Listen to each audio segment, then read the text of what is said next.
মন্ত্ৰীয়েতো আত্মসহায়ক গোটত 10,000 টকা দিম বুলি কৈছিল, এতিয়ালৈকে টকাটো অহা নাই। মই যি কৈছো আজিলৈকে কেতিয়াবা কোনবা কথা এনে কৈছো নেকি? যি কৈছো হৈছে নে নাই? এতিয়া আমাৰ এই আঁচনিটোৰ নাম হ'ল মহিলা উদ্যমিতা আঁচনি। ভেৰিফিকেশ্যন কমপ্লিট হোৱাৰ পিছত আমি মহিলাসকল যিসকল ইয়াৰ নিৰ্বাচিত হ'ল তেওঁলোকৰ আমি তালিকাখন দিম। তালিকাখন দিয়াৰ পিছত আপোনালোকক আমি 3 দিনৰ ট্ৰেইনিং দিম।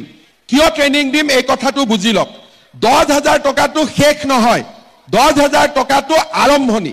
আমাৰ উদ্দেশ্য হ'ল যে এই 10,000 টকাটো ভাল কৰি যদি আপোনালোকে খৰচ কৰে পিছত আমি আপোনালোকক আৰু নতুন নতুন আঁচনি আৰু বেংকৰ লগত আপোনালোকক আমি মন্ত্ৰীয়েতো আত্মসহায়ক গোটত 10,000 টকা দিম বুলি কৈছিল, এতিয়ালৈকে টকাটো অহা নাই। সেইটো চিন্তা কৰে নে নকৰে? সেইটো মাজে মাজে চিন্তা আহি থাকে, হয় নে নহয়? এতিয়া আপোনালোকে মনত কৰক যে মই যি কৈছো আজিলৈকে কেতিয়াবা কোনবা কথা এনে কৈছো নেকি? যি কৈছো হৈছে নে নাই? এতিয়া আমাৰ এই আঁচনিটোৰ নাম হ'ল মহিলা উদ্যমিতা আঁচনি। কিছুমানে কয় গছ লগাবৰ কাৰণে পইচা দিছে, আমি গছ লগোৱাৰ কাৰণে পইচা দিয়া নাই।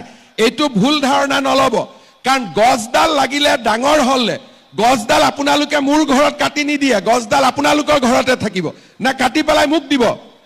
মোকতো নিদিয়ে।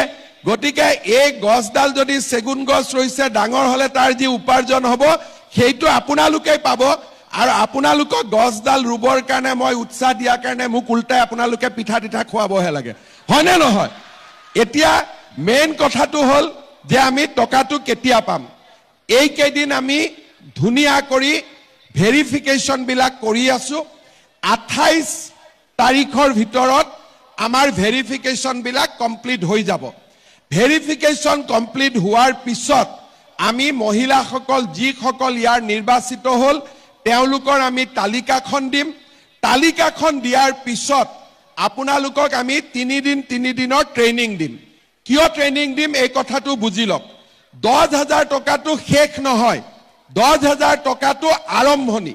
আমাৰ উদ্দেশ্য হ'ল যে এই 10,000 টকাটো ভাল কৰি যদি আপোনালোকে খৰচ কৰে পিছত আমি আপোনালোকক আৰু নতুন নতুন আঁচনি আৰু বেংকৰ লগত আপোনালোকক আমি সম্পৰ্ক কৰি দিম, যাতে মোটামুটি 2-2.5 বছৰৰ ভিতৰত চৰকাৰৰ পৰা আপোনালোকে আৰু বেংকৰ পৰা মিলি 1 লাখ টকা কৰি আপোনালোকে পাব পাৰে। কিন্তু যদি কোনোবাই 10,000 টকা পালে আৰু গিৰিয়াকে টকাটো লৈ গ'ল তেতিয়া এইটোতো আৰু আগ নাবাঢ়িব। সেইকাৰণে এটা 3 দিনৰ ট্ৰেইনিং কৰি টকাটো আমাৰ আঁচনিখন কি কেনেকৈ আগবাঢ়িব লাগিব আমি বুজাই দিম। আৰু তাৰ পিছত এনেকৈ মিটিং পাতি আপোনালোকক মই আহি টকাটো দি দিম। টকাটোতো 100% পাবই, খালি অকণমান অপেক্ষা কৰক, অপেক্ষাৰ ফলটো মিঠা হয়, হয় নে নহয়? আৰু মহিলাসকলে নিজে গম পায়। আমি আপোনালোকে যেতিয়া আমাক জন্ম দিছিল এদিনতে জন্ম দিছিল নে 10 মাহ 10 দিন পেটত ৰাখি জন্ম দিছিলে নে এদিনতে জন্ম দিছিলে? অকণমান ধৈৰ্য সকলোতে লাগে, সৃষ্টিটো জন্ম লাগে আৰু পালনতো ধৈৰ্য লাগে, হয় নে নহয়? গতিকে আপোনালোকৰ এই কামটো চলি আছে, একেবাৰে টেনশ্যন নল'ব। 10,000 টকা আপোনালোকে 100% পাবই, কিন্তু 10,000তকৈ আৰু কেনেকৈ বেছি পায় মই সেইটোহে চিন্তা কৰি আছো। নতুন হিতাধিকাৰী নিৰ্বাচন কৰি আছো, অৰ্থাৎ প্ৰত্যেক গাঁও সভা পাতিছো, পুলিং বুথত আমি অৰুণোদয় বাবে হিতাধিকাৰী আমি নিৰ্বাচন কৰিছো।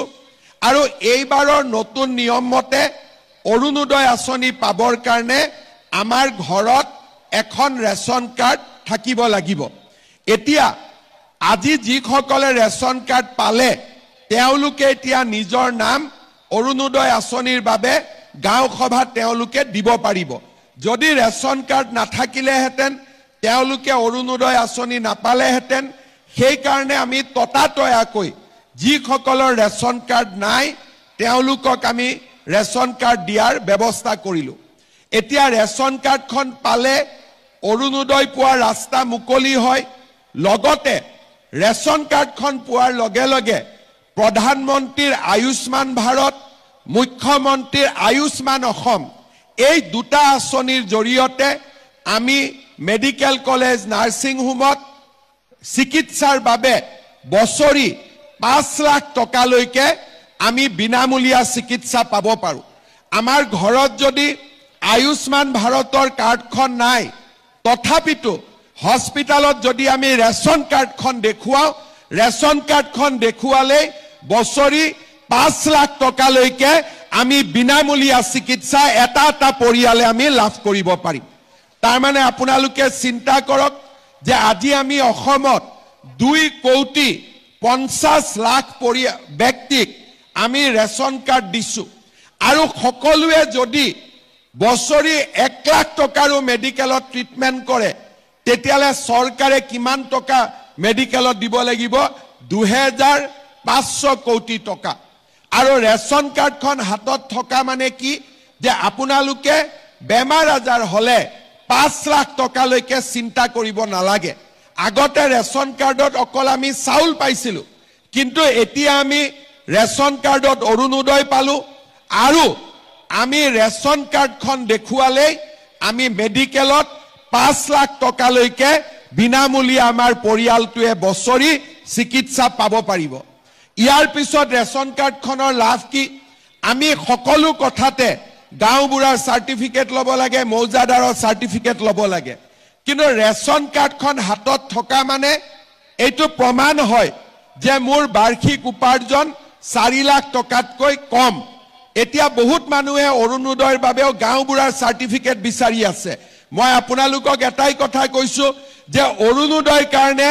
গাঁওবুঢ়া মৌজাদাৰৰ কোনো সাৰ্টিফিকেট নালাগে মাত্ৰ ৰেচন কাৰ্ডখন দেখুৱালেই হ'ব কোনোবা জাগাত সাৰ্টিফিকেটৰ নামত 30 টকা লয় 50 টকা লয় 100 টকা লয় এইবিলাক মই ভাল নাপাওঁ আৰু সেই কাৰণে আজিৰ সভাতে মই কৈ দিছো যে ৰেচন কাৰ্ড থাকিলে কোনো গাঁওবুঢ়াৰ আমাক সাৰ্টিফিকেট নালাগে কোনো মৌজাদাৰৰ আমাক ইনকাম সাৰ্টিফিকেট নালাগে এতিয়া খুজি আছিল নেকি ইয়াতে আজিৰ পৰা আপোনালোকক নালাগে তেনেকৈ পাব ইয়াৰ পিছত ৰেচন কাৰ্ডখন থাকিলে কি লাভ হয় আপোনালোকে জানে যে প্ৰত্যেক বছৰ আমি লৰা ছোৱালী কলেজত বিনামূলীয়া এডমিশন দিও এতিয়া বিনামূলীয়া এডমিশন দিয়াৰ কাৰণেও কলেজে কয় যে এখন ইনকাম সাৰ্টিফিকেট লৈ আহক এতিয়া আমি কলেজ বিলাকক কৈ দিছো যে ৰেচন কাৰ্ডে লাষ্ট সাৰ্টিফিকেট ইয়াৰ ওপৰত আৰু একো সাৰ্টিফিকেট নালাগে ৰেচন কাৰ্ডখন দেখুৱালে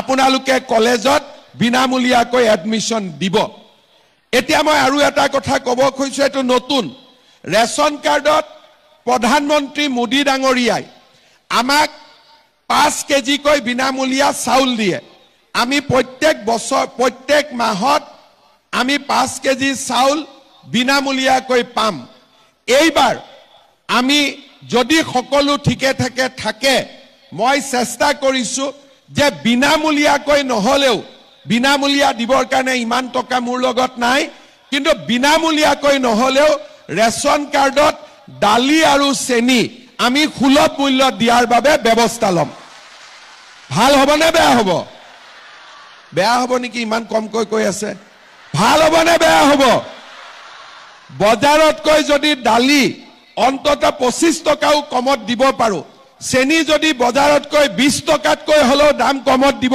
পাৰো ভাল হ'ব নে বেয়া হ'ব এইফালে বেয়া হ'ব নেকি কোৱা নাই ভাল হ'ব নে বেয়া হ'ব ঠিক আছে এতিয়া মই চিন্তা কৰি আছো যে ৰেচন কাৰ্ডৰ লগত কিমান লাভ হল এটাকৈ চিন্তা কৰক প্ৰথম ৰেচন কাৰ্ড পালো তাৰ মানে 5 কেজি চাউল বিনামূলীয়া পালো ৰেচন কাৰ্ড পালো অৰুণোদয় পোৱাৰ বাবে যোগ্য হলো তৃতীয়তে ৰেচন কাৰ্ড পালো বেমাৰ আজাৰ হলে 5 লাখ টকালৈকে ট্ৰিটমেন্ট হল ৰেচন কাৰ্ড পালো কোনো কামতে আৰু গাঁওবুঢ়া মৌজাদাৰৰ ইনকাম সাৰ্টিফিকেট নালাগে আৰু লাষ্টত চেষ্টা কৰি আছো যে ৰেচন কাৰ্ডখনৰ জৰিয়তে দালি আৰু চেনিও যাতে কম দামত আমি কিনিব পাৰো গতিকে এখন ৰেচন কাৰ্ডৰ জৰিয়তে আমি কিমানখিনি উপকৃত হ'ব পাৰো আপোনালোকক তাৰ মই এটা উদাহৰণ দিলো শ্ৰদ্ধা ৰাইজ এতিয়া মই আৰু দুটামান কথা ক'ব খোজো আপোনালোকে জানে যে অৰুণোদয় আঁচনি আমি 2019 চনত আৰম্ভ কৰিছিলো প্ৰথম 830 টকা দিছিলো আৰু 20 লাখ পৰিয়ালক আমি দিছিলো তাৰ পিছত সৰকাৰ আহিলে প্ৰথমতে 1000 আৰু কোভিডৰ কাৰণে 250 টকা যোগ কৰি আমি 1250 টকা দিলো কোভিড শেষ হৈ গল কিন্তু কোভিডৰ টকাটো এতিয়াও আমি কাটা নাই যেনেকে আছিল তেনেকে থাকিলে তাৰ পিছত আমি কি কৰিলো 20 লাখৰ পৰা 27 লাখ পৰিয়ালক আমি অৰুণোদয় দিলো এইবাৰ এই যেটো অৰুণোদয় পখেক চলি আছে এই পখেকত আমি অৰুণোদয় পোৱা মানুহৰ সংখ্যা 27 লাখৰ পৰা পুনে পুনে 40 লাখলৈকে আমি বৃদ্ধি কৰিম অৰ্থাৎ যদি ঢকুৱাখানা সমষ্টিত